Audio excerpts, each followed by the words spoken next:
Bismillahirrahmanirrahim. Alhamdulillahi rabbil alamin. Wassalatu wassalam ala al-mab'uthi rahmatan lil alamin. Nabiyyina wa habibina wa qudwatina Muhammad ibn Abdullah wa ala alihi wa sahbihi wa man sar ala nahjihi wa ihtada bihadihi wa istanna bisunnati ila yaumiddin, amma ba'd. Muslimin dan muslimat, para jemaah, para pencinta ilmu, pencinta Al-Quran sekalian,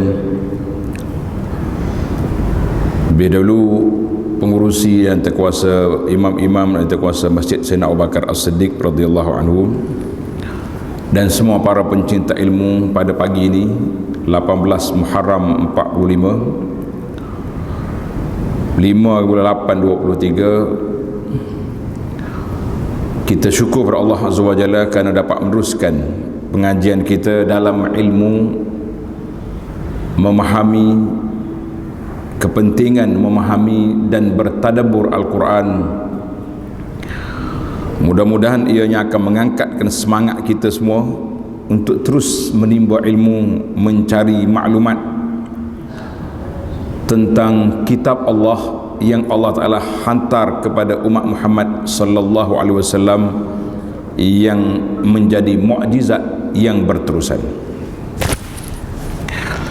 Jadi para jemaah sekalian, kita akan bincang tentang kelebihan orang baca Quran dengan tak baca Quran. Satu. Kemudian Allah Ta'ala peringatkan kepada kita tentang nikmatnya Al-Quran itu, nikmat Al-Quran, dan teguran ataupun celaan kepada orang yang tak baca Quran atau hanya baca Quran tapi tidak berusaha untuk memahami Al-Quran. Jadi alhamdulillah ada sebuah buku yang cantik, nama dia 31 faedah daripada tadabbur dan juga baca Quran. Buku ni kita jadikan nota perbincangan supaya para jemaah lebih mudah untuk memahaminya, insya-Allah azza wa jalla. Baik, sambungan perbincangan kita tentang kelebihan seorang mukmin qari'ul Quran, yang baca Quran dan beramal dengannya secara zahirnya dan batin. Tengok, Nabi sallallahu alaihi wasallam ada kalanya dia buat analogi, bandingan, dia panggil masal, supaya kita mudah nampak. Bila buat bandingan tu mudah nampak. Kata Nabi sallallahu alaihi wasallam, "Mathalul ladzi yaqra'ul Qur'an kal utrujjah." Bandingan orang baca Quran seperti buah utrujjah. Utrujjah ni payahlah kita nak sebut sini, tak ada.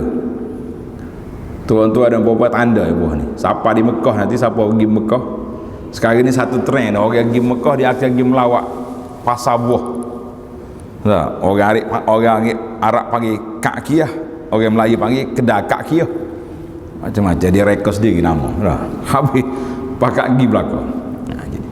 Dalam tanya dia kata, aku nak buat utrujah, masih ada lagi. Nabi kata ta'muha tayyib wa rihuha tayyib. Utrujah ni buahnya sedap, bau dia pun baik. Mana orang mukmin yang baca Quran seperti buah utrujah, baunya comel, cantik, sedap, makan juga sedap. Baunya harum, makannya sedap. Walladzi la yaqra'ul Qur'an kat-tamrah. Orang mukmin tak baca Quran seperti buah kurma, buah tamar. Ta'muha tayyib wa la rihalaha. Makannya sedap buah kurma ni, tapi tak ada bau. Para jemaah, tuan-tuan dan puan-puan yang pergi Mekah, biasanya kita akan beli buah tamar hak paling mahal sekali dah, 100 rial, 120 rial. Saya pun tak pasti mahal buah ke mahal kotak. Kadang-kadang mahal kotak ya, buah sama je kotak tu mahal. Kita beli yang mahal, letak dalam beg. Pergi beli yang orang lelong, 5 rial sekilo, letak dalam beg. Dua-dua tak bang berlaku. Tapi banding orang mukmin ni, walau macam mana pun baik. Cuma macam buah kurma yang tak ada bang. Bila nak bang, baca Quran. Itu dia panggil rugi kita para jemaah sekalian kalau Quran ada kita tak rasa.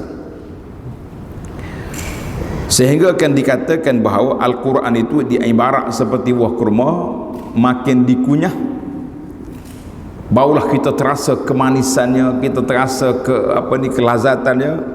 Kalau zakat beli saja tak jadi. Dalam rumah kita berapa banyak Quran, macam-macam jenis ada tak? Anda pergi ke Jakarta gitu, dia kata, bapak, di kedai saya ni, di toko kita ni ada 200 jenis Quran. Anda kata, buat apa 200? Satu pun tak baca. Dia kata boleh bikin koleksi. Kata, bila pula Al-Quran diturunkan untuk dikoleksi? Al-Quran diturunkan untuk diamalkan, bukan untuk dikoleksikan. Tapi tak apalah, sekurang-kurangnya ada usaha untuk menarik minat orang baca Quran. Dua kumpulan. Kumpulan yang ketiga, wa masalul fajiril ladzi yaqra'ul Quran. Orang yang tak baik tapi dia baca Quran. Kamasalir raihanah, macam bunga. Baunya rihuha tayyib, baunya harum, tapi rasa dia pahit. Mana orang ni orang tak baik tapi dia baca Quran. Kalau orang dengar dia baca Quran, kagum kita. Oh, hebat. Suara sedap. Tapi dia tak beramal dengan Quran. Jadi maka itu dia panggil orang tak baik. Wa masalul fajiril ladzi la yaqra'ul Quran kamasalil hanzalah. Siapa orang yang tak baik, tak baca Quran, dia ni seperti buah hanzalah, ta'muha murun wala rihalaha. Rasa dia pahit, bau pun tak ada. Itu dia panggil analogi. Mudah-mudahan kita jadi seperti utrujah yang baca Quran. Mana orang mukmin yang baca Quran, ana dah sebut kepada jemaah cara kita baca Quran ni 3 dimensi. Yang pertama, baca dengan mulut. Dan insya-Allah mudah-mudahan para jemaah sekalian sudah dapat membaca Al-Quran dengan mulutnya, dapat baca Quran dengan mulut kita ni sudah baca.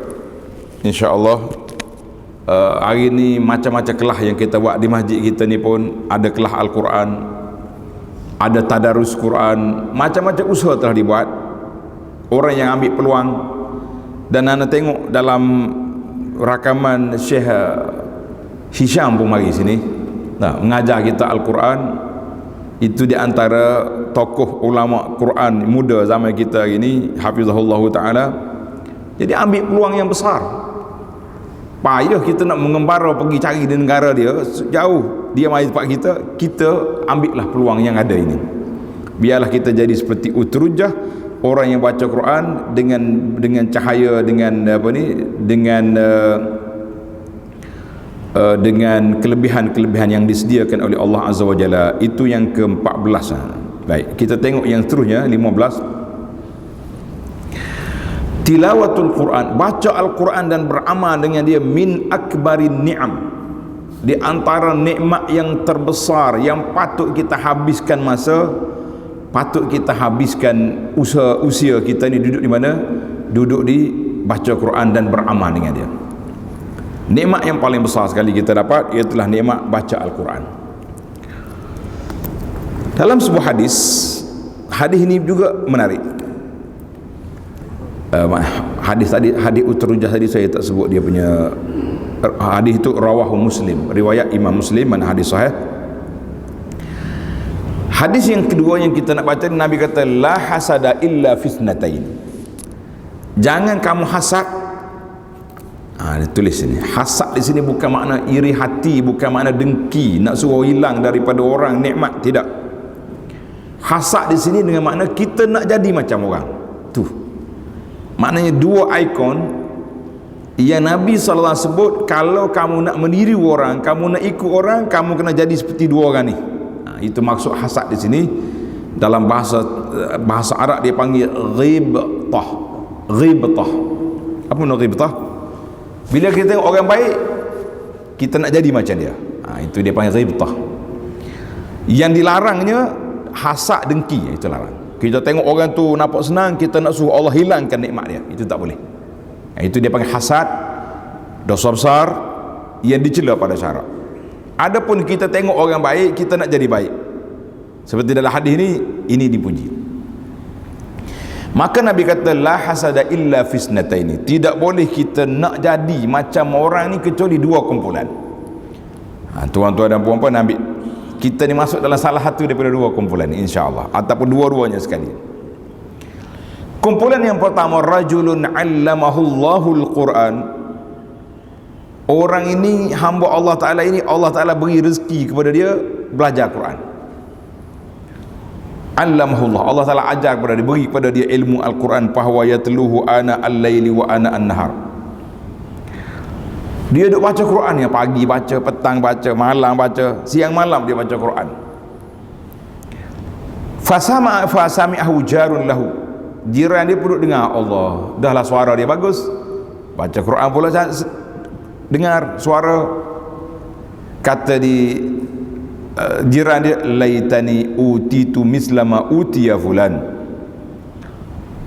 Kalau Allah Ta'ala beri pada aku suara ilmu Al-Quran juga seperti sahabat aku ni, gembiralah kita, sukanya kita, seronoknya kita.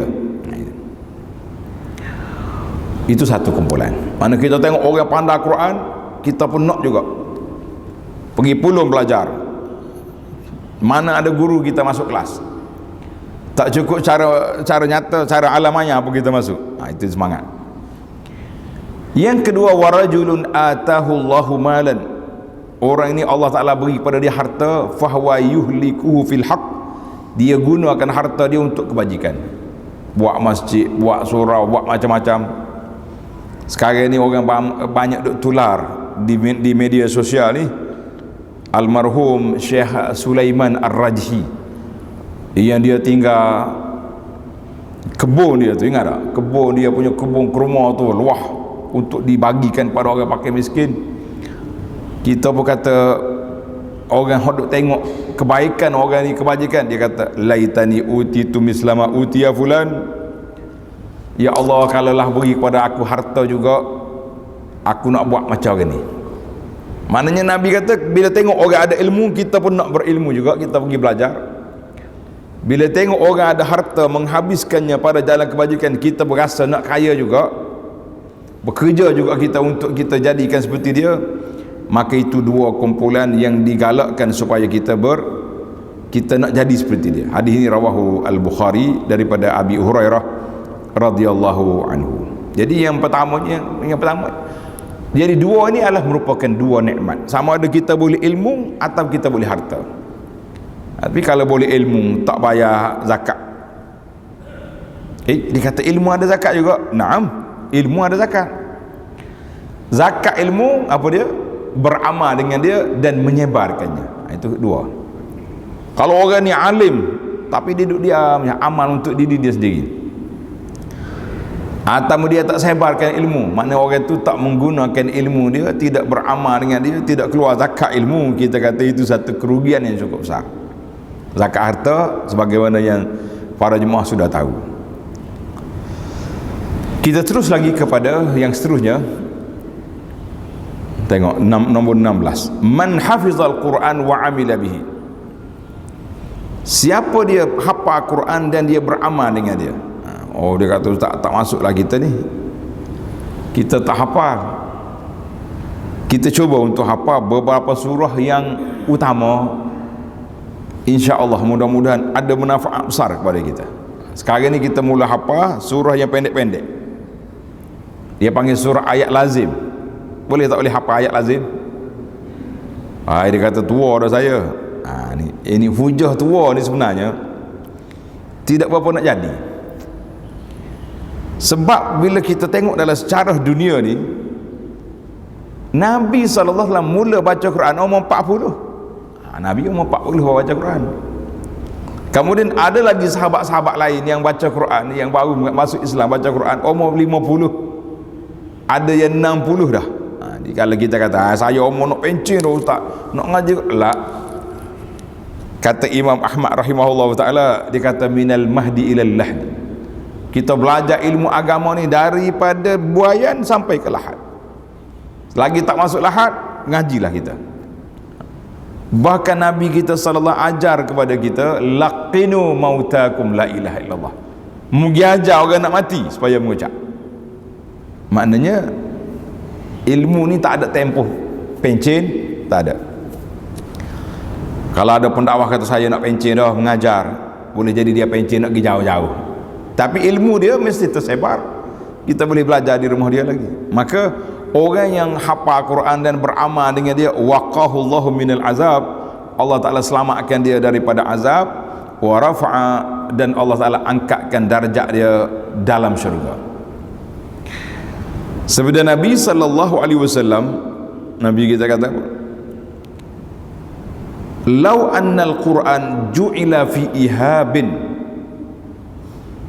Dia kata kalau Quran ni dia letak dalam kulit, summa ulqiya fin nar, kemudian dicampurkan ke dalam api, mahtarakat, tidak akan terbakar. Hadis ni macam mana kita nak faham ni? Sekarang ni kan banyak kan, kalau ada berlaku kebakaran, terbakar aja Quran kita yang lama-lama, yang dah tak guna, lusuh dah tu. Tak. Ada di unit di pejabat agama, unit bakar Quran, ada. Macam mana kita nak faham ni?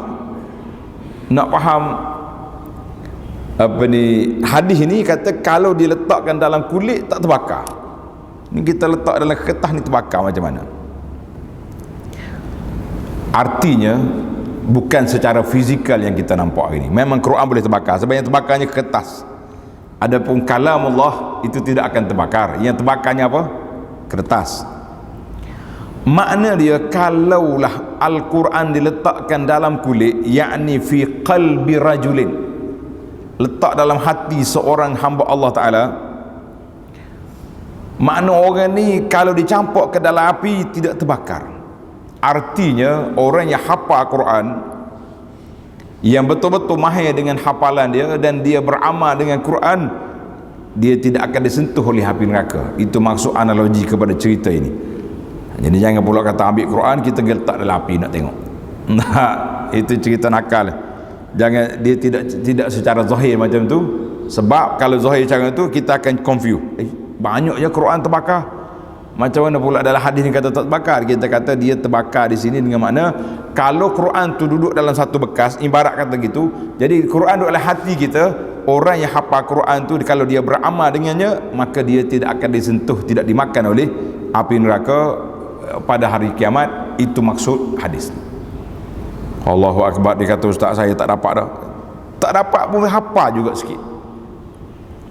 Sekarang ni saya tengok satu fenomena, baca surah Al-Mulk kan, lepas solat Isya kita baca surah Al-Mulk, dan ada pun hadis suruh baca surah Al-Mulk 30 ayat ya surah Al-Mulk ni. Tak boleh ke kalau kita hafal? Tak boleh.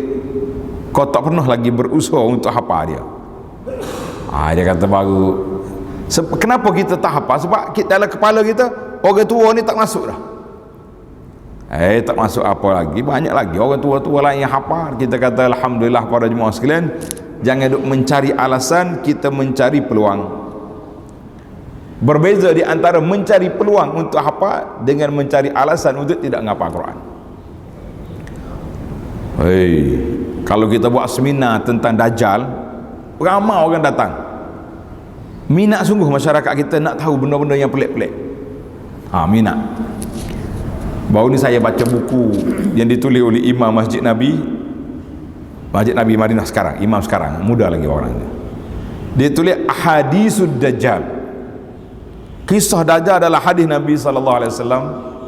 Selesai dah bacaan kita tunggu penerbit terjemahkan buku tu untuk kita nak sebarkan Tanya orang semua kata, oh takut Dajjal, takut Dajjal. Nabi pun ajar setiap kali kita akhir solat, Allahumma inni a'udzubika min fitnatil masihid dajjal. Di antara penawar kita takut Dajjal ni, kita kena hafaz 10 awal yang ayat surah Al-Kahfi ataupun 10 akhir, 20 ayat. Kalau kita tanya hari ni, tuan-tuan dan puan-puan yang takut Dajjal ni, berapa ayat dah kita hafal? Dia kata tak lagi. Kita mari coronavirus baru ni mari. Habis keluarnya vaksin pakat cocok belaka. Sebab apa? Takut corona masuk. Tapi kita yang yakin Dajjal akan datang, cuma tak tahu bila. Kenapa kita tidak ada vaksin untuk menyelamatkan kita daripada Dajjal? Nabi sallallahu alaihi wasallam sebut hadis, siapa dia baca surah Al-Mulk, dipanggil Al-Munjiat, surah yang menyelamatkan kita daripada azab kubur, 30 ayat pun kita tak hafal juga.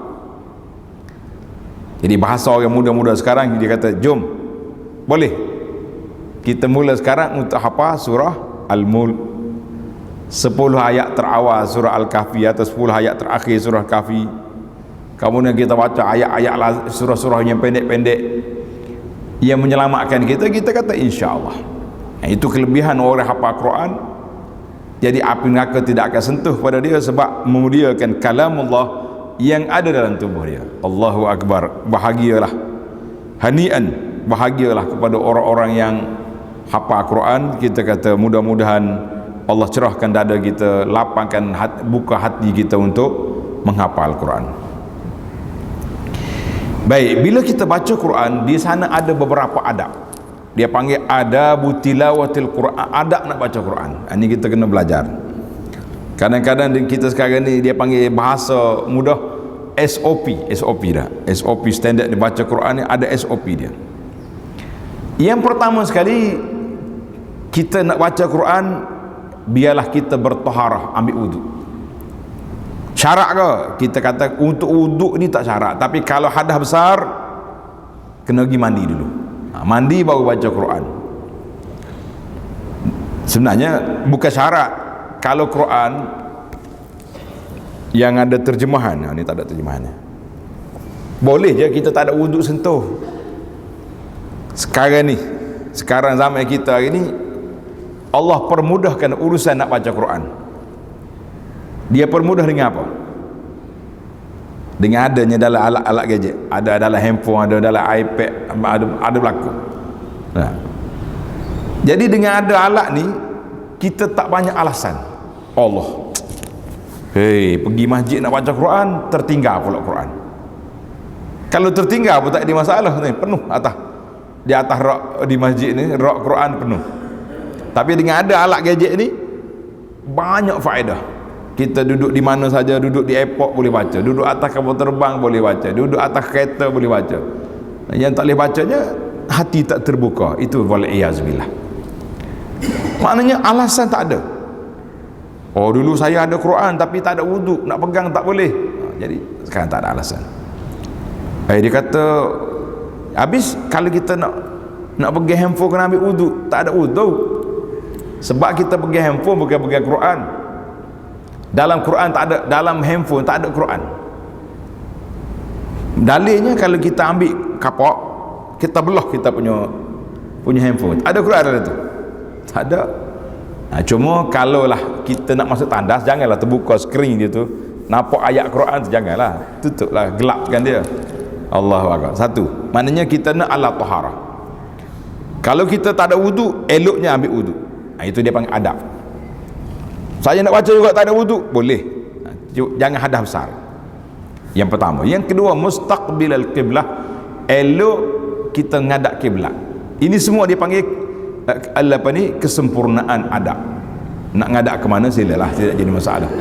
Kebetulan kita ada tiang sini, kita mengadap ke sana, ada, boleh. Yang ketiga, fi makanin tayyibin nazif, kita baca Quran di tempat yang elok, yang suci. Jangan baca tempat kotor, tempat najis, tak. Tidak boleh. Tempat comel kita kena baca. Kalau boleh dalam majlis-majlis yang baik. Ni kita pergi tempat hingar bangar, orang ada buat bising, Sebab itulah saya tegur sebahagian daripada penganjur, contohnya majlis-majlis perkahwinan ke majlis apa kenduri, dia pergi baca Quran di saat orang hingga bangar duk makan. Quran ni bila kita baca Quran, wa idza quri'al qur'anu fastami'u, bila baca Quran kamu kena dengar, wa ansitu, diam, jangan duk cakap. Ini waktu tepat orang bercakap, kita pergi baca Quran, jadi tidak sesuai. Sebab itulah kita kata bukan semua benda yang elok itu sesuai di semua tempat. Tak. Para jemaah ingat ke tidak, dalam solat tempat yang paling hampir kita dengan Allah waktu sujud tak boleh baca Quran, kena berdoa dengan tasbih. Dia ada tempat. Jadi kita solat baca Quran di tempat yang nazih, tempat yang mulia, tempat yang baik-baik. Kalau dalam majlis maksiat, keluar dulu nak baca Quran, pergi duduk lain. Yang keseterusnya, wa an yatasawwak, ni payah sikit lah tak? Kita eloknya kita bersiwak, bersugi kalau ada kayu sugi. Tak ada kayu sugi, beruh gigi. Beruh gigi yang kita ada sekarang ni telah mengambil tempat kayu sugi, insya-Allah. Cuma orang ada kayu sugi lebih senang daripada bersugi dengan dengan berus. Sebab kan kita nak baca Quran ni takkan nak pergi tanah tu ambil berus dulu, lambat. Kalau kita ada kayu sugi ni sering mudah. Masalah masyarakat kita ni, kalau dia tengok kita bawa kayu sugi, dia pandang serong pula. Dia kata ni keluar 40 hari bila dia ni bawa klik kayu sugi ni. Dia ingat orang 40 hari je boleh pakai kayu sugi. Kemudian kita ada antara adat kitanya, bila kita nak baca Quran kita kena isti'azah, a'udzubillahi minasyaitonirrajim, barulah kita baca ayat.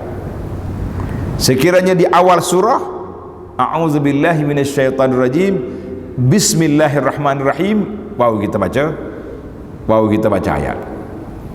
Kalau tengah-tengah surah tidak perlu mula dengan bismillah.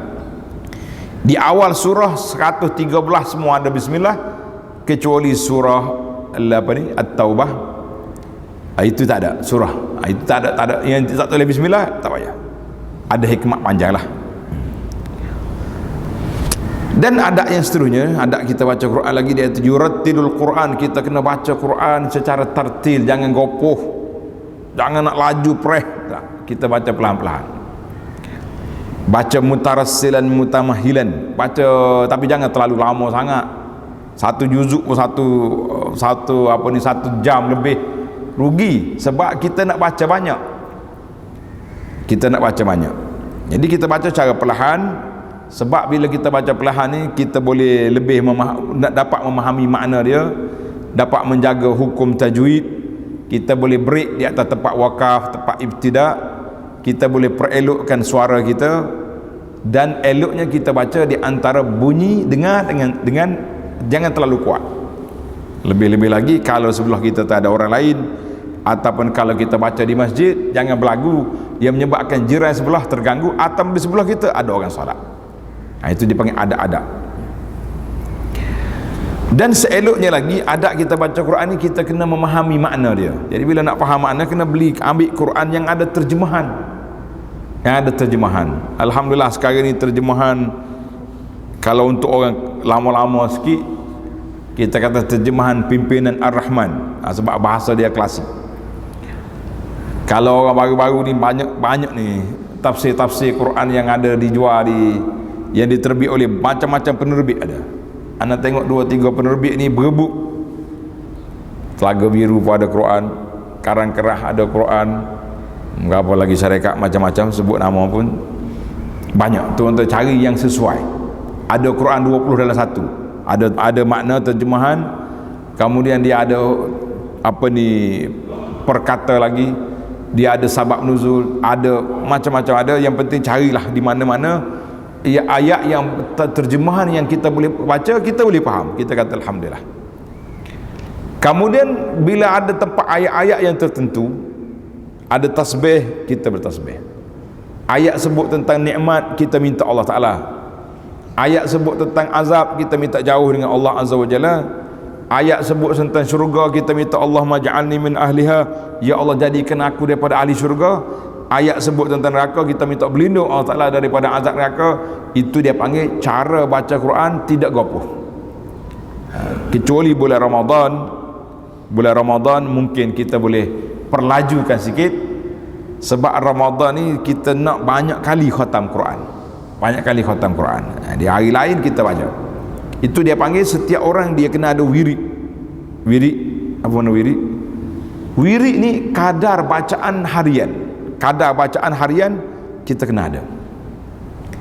Jadi para jemaah masing-masing kita pilih lah. Saya mampu 1 juzuk, mesti istiqamah. Tak boleh 1 juzuk Ustaz, kita kerja banyak ni, setengah juzuk. Tak boleh 1 muka je, tak boleh lah, 1 muka terlalu sedikit. 1 muka untuk tadabbur boleh, tapi 1 muka untuk bacaan harian kita kata terlalu sedikit. Maknanya kalau kita makan ni tak cukup dos, sikit sangat. Tapi lebih baiklah daripada tak baca langsung. Dia kita kena ingat. Alhamdulillah. Baiklah para jemaah sekalian, kita banyak kali sebut tadabbur. Apa dia tadabbur? Tadabbur Quran iaitulah kita yang pertama sekali kita ambil 1 ayat, 2 ayat, 3 ayat, mengikut tajuk. Kemudian kita cuba memahami makna lafaz dia satu persatu, faham. Kemudian kita pergi kepada makna ayat. 2. Itu dia panggil mungkin dari kita baca kitab tafsir ke kitab huraian tentang ayat. Kemudian yang pentingnya kita nak ambil at-tafakkur, kita nak berfikir tentang apa yang Allah nak sebut dalam ayat ini kepada kita. Saya ambil contoh 1 ayat yang paling mudah sekali. Allah Ta'ala sebut dalam Quran, tulis ayat dia, wa im minkum illa wariduha. Coba tengok ayat berapa tu. Wa im minkum illa wariduha, semua kamu akan melalui siratal mustaqim. Wa im minkum illa wariduha kana ala rabbika hatman maqdiya. Ini cara ilmu kita nak tanda tuan. Surah Maryam, Surah Maryam ayat 71. Wa im minkum illa wariduha, semua kamu akan melalui dia. Kita tak faham, pasal tu kena tengok kitab terjemahan yang ada huraian tafsir. Wariduha maknanya semua kamu akan melintasi siratal mustaqim di akhir esok, yang dia yang diletak di atas neraka jahanam, kena ambil. Kana ala rabbika hatman maqdiya, ayat 71. Allah kata mesti lalu, para nabi akan lalu, para syuhada akan lalu, orang mukmin yang baik lalu, yang mukmin yang tak baik lalu. Jadi semua kita manusia ni akan lalui sirat. Kemudian Allah kata apa? Thumma nunajjil ladzina ittaqaw wa nadharu adh-dhalimina fiha jithiya. Thumma nunajjil ladzina ittaqaw, kemudian kami akan selamatkan orang-orang yang bertakwa, dan kami akan biarkan orang yang zalim dengan kekufurannya dan ataupun maksiatnya tinggal berlutut dalam neraka. Jadi ayat ini para jemaah sekalian, ayat yang besar yang kita kena belajar, yang kita kena ambil. Kemudian barulah kita tadabbur, kita fikir. Allah nak bagi tahu kepada kita bahawa kita akan lalu sirat. Kita pun bertadabbur, apakah persiapan aku? Apakah amalan-amalan yang boleh menyelamatkan kita daripada terjatuh, dicakup oleh pencakup di atas sirat tadi. Tepi sirat ni penuh dengan kalalib, Nabi kata kalalib ni pencakup. Jadi sebab Allah Ta'ala bagi jaminan orang yang selamat, iaitulah summa nunajjil ladzina taqaw, yang selamat orang yang bertakwa. Orang yang zalim akan jatuh. Dan masa itulah kita boleh tadabbur, kita berfikir. Allah Ta'ala nak suruh kita buat persiapan. Allah nak suruh kita ingat bahawa kita ni akan melalui satu jalan yang mesti kena lalu. Jadi para jemaah sekalian, itu dia panggil tasghilul fikri, menggunakan fikiran kita. Bagaimana kita nak ambil ayat ini supaya dia melekat dalam hati kita, yang menyebabkan kita tak berani melakukan maksiat, kita tak berani langgar perintah Allah Azza wa Jalla, kita tak berani buat perkara-perkara yang tidak baik, sebab di hadapan kita ada sirat yang kita akan melintasinya. Tak ada orang boleh selamat kecuali orang yang bertakwa kepada Allah Azza wa Jalla. Jadi setiap kali kita lalu ayat, baca kisah Yusuf ni, setengah orang ni baca kisah Yusuf duk cari kisah percintaan Yusuf dengan Zulaikha. Apa main cerita-cerita ni? Nah, ini baca novel lain pun jumpa. Tapi dalam kisah Yusuf kita kena baca akhir episod, pertemuan di antara Yusuf dengan adik-beradik dia. Bila Yusuf kumpul dengan adik-beradik, dia kata apa? Yusuf kata apa? Alhamdulillahilladzi akhrajani minas sijni wa ja'a bikum minal badwi.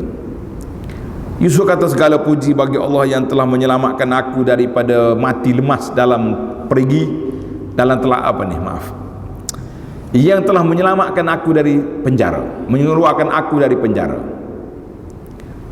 Dan kamu semua adik-beradik datang dari kampung, kumpul di Mesir, di istana Mesir.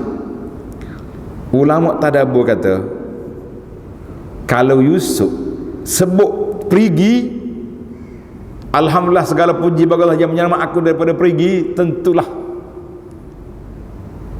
kita akan tengok muka adik-beradik Yusuf akan merah, malu, sebab mereka yang campak dalam perigi.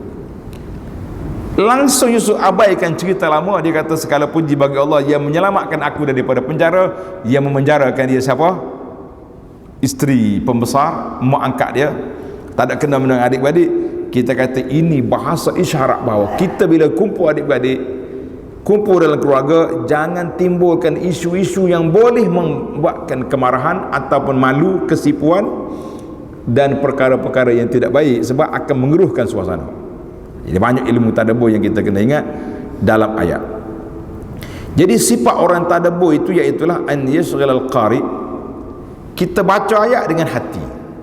Kita baca dengan mata, tengok dengan mata, baca dengan mulut, hati kita, kemudian kita tengok terjemahan dia, kemudian hati kita berfikir, kalau Allah Ta'ala larang, kenapa larang? Kalau Allah Ta'ala perintah buat, kenapa Tuhan perintah? Jadi setiap perkara dalam larangan, dalam perintah, pasti ada perkara yang mesti kita kena buat. Ada sebuah buku yang saya terjemah, nama dia Keindahan Islam. Tuan-tuan dan puan-puan disuruhkan baca Keindahan Islam ini untuk kita nak hayati apa yang Allah larang. Kenapa Tuhan suruh? Kenapa larang? Banyaklah dalam ilmu-ilmu ni yang kita kena belajar untuk kita menghayati betapa indahnya syariat Islam ini dalam larangan dan juga dalam suruhan. Tengok, barulah kita memikir, oh, ayat ini Allah Ta'ala larang melakukan kezaliman, larang dalam bab riba, dalam bab rasuah, semua ada larang. Jangan pula kita kata dalam Islam ni tidak ada rasuah, tak ada perbincangan, kita kata siapa dia kata tak ada. Maka kita kena ambil. Ibnu Mas'ud, seorang pakar dalam bidang Quran, dia kata apa? Kana rajulu minna, di kalangan kami iza ta'allama 10 ayat, bila belajar 10 ayat Quran, mereka tak akan tukar ayat tu kecuali setelah betul-betul memahami makna dia dan beramal dengan dia. Ini di kalangan sahabat lah. Kata Sa'id bin Jubair, seorang ulama salaf, dia kata siapa dia baca Quran summa lam yufassirhu, siapa dia baca Quran kemudian dia tak tahu apa bermakna. Orang ni seperti A'jami atau A'rabi, seperti orang yang tak tahu Quran, ataupun seperti orang Badui yang tak tahu apa-apa. Jadi kita kata rugi para jemaah sekalian kalau kita tak ambil, maka kita mengatakan kita rugi sangat-sangat. Yang seterusnya, kata di para ulama, tadabbur Quran adalah merupakan objektif utama. Allah Ta'ala turunkan ayat-ayat ini supaya kita baca, kita faham dan kita memahami, menjiwai apa yang Allah Ta'ala sebut dalam kepada kita, yang disebut dalam surah tanda, dalam surah Sad ayat 29. Allah kata kitabun anzalnahu ilaika mubarakun liyadabbaru ayatihi waliyatadzakkaru ulul albab. Kitab yang diturunkan kepada kamu ni kitab yang diberkati, supaya kamu tadabbur, meneliti makna dia, menghayati makna dia, dan supaya orang-orang yang cerdik akan ingat. Baik para jemaah sekalian, kita tutup dengan satu peringatan daripada Allah Azza wa Jalla, iaitulah Allah Ta'ala mencela orang yang tidak bertadabbur Quran. Mana dia cakap baca ya, habis masa dengan taranum, tapi tak belajar langsung makna Quran, tak belajar langsung tafsir Quran, tak perhati kepada Al-Quran. Sebab Allah Ta'ala sebut dalam surah Muhammad sallallahu alaihi wasallam, afala yatadabbaruna al-Quran am ala qulubin aqfaluha. Allah kata, apakah kamu tidak tadabbur Quran ataupun hati kamu tertutup? Kata Syekh Al-Imam Muhammadul Amin Asy-Syanqiti rahimahullah, dia kata, maklum anna kullaman lam yashtaghil bitadabbur, maklum siapa dia tak ambil peluang untuk memahami makna Al-Quran, menghayati makna Al-Quran dan tidak beramal dalam Quran, bermakna orang tu ambil Quran tak habis, ambil Quran separuh je. Sedangkan jadi kita kena teliti sini, sebab ada setengah orang ni bila kita sebut ilmu tadabbur, dia terkejut, dia kata, manalah kita ni orang awam nak main tafsir Quran. Kita kata kita bukan tafsir Quran. Tafsir Quran ni ulama tafsir, kita hanya membaca dan kita gunakan fikiran kita, kerahkan pemikiran kita untuk nak faham apa yang Tuhan nak bagi tahu kepada kita dalam ayat-ayat di sini. Maka siapa dia tidak tadabbur Quran, orang itu dianggap seperti orang yang meninggal sebahagian daripada Al-Quranul Karim. Jadi para jemaah sekalian, alhamdulillah kita simpulkan di sini bahawa ilmu tafsir Quran itu hanya boleh ditulis oleh para alim ulama. Kita yang tidak pakar dalam bidang ni boleh baca. Dia kata, oh, saya orang awam. Habis orang awam ke orang tak awam ke, Allah Ta'ala turunkan Al-Quran ini kepada orang-orang Arab Badui zaman Nabi, langsung tak tahu, tak ada membaca, tak ada menulis, tapi mereka boleh faham sebab dia guna pemikiran. Maka kita yang hari ni, tuan-tuan dan puan-puan, tak usah katalah orang awam, memang orang awam. Kita nak tafsir Quran bukan kelayakan kita, tapi bila kita baca Quran, kita kena cuba berusaha untuk beramal dan memahami apa yang kita baca. Maka itulah yang menjadi tanggungjawab kita para jemaah sekalian. Kita kata alhamdulillah, mudah-mudahan Allah SWT anugerahkan kepada kita suka baca Quran, dan Allah naik upgrade kita punya hati nak memahami makna Quran. Naik satu taraf lagi, kita habiskan masa setengah jam, 1 jam, 1 hari, kita tadabbur, kita perhatikan setiap patah perkataan ayat, setiap ayat yang Allah Ta'ala bawa ini dengan kehidupan kita. Itu dia panggil kita tadabbur, kita perhati apa yang kita nak guna ayat ini dalam kehidupan kita, menjadi panduan dalam hidup kita. Amin ya rabbal alamin. Jadi tamaklah insya-Allah kita, mudah-mudahan kita termasuk di kalangan orang yang baca Quran dan mencari, berusaha untuk memahaminya dan beramal dengannya. Wa sallallahu ala nabiyyina Muhammad wa ala alihi wa sahbihi ajma'in, walhamdulillahi rabbil alamin. Jadi ana baru dapat maklumat daripada Haji Wan, mak dia sedang sakit sekarang ni. Kita berdoa kepada Allah SWT. Bismillahirrahmanirrahim. Alhamdulillahirabbil alamin, wassalatu wassalamu ala rasulil rabbil alamin, nabiyyina Muhammadin wa ala alihi washabihi ajma'in. Allahumma inna nas'aluka bi asma'ikal husna wa sifatikal ula wa bi kulli ismin huwa sammaita bi nafsik aw anzaltahu fi kitabik aw ista'sarta fi ilmil mulk an tashfiha wa yu'afiha ya rabbal alamin. Allahumma khtim laha bi husnil khatimah, Allahumma khtim laha bi husnil khatimah, Allahumma khtim laha wa lana jami'an bi husnil khatimah ya syafi ya mu'afi ya rabbal alamin. Izhabil ba'sa rabban nas, isfi wa anta syafi la shifa illa shifauka, shifaan la yughadiru saqaman ya rabbal alamin. Allahumma shfi jami' amradana, ya Allah sembuhkanlah penyakit semua di kalangan kita yang ada di sini dan juga di alam maya, segala penyakit yang tidak baik, yang zahirnya yang batin, dan Allah Ta'ala akhiri hidup kita dengan husnul khatimah ya rabbal alamin. Wa sallallahu ala nabiyyina Muhammad wa ala alihi wa sahbihi ajma'in, walhamdulillahi rabbil alamin. Wassalamualaikum warahmatullahi wabarakatuh.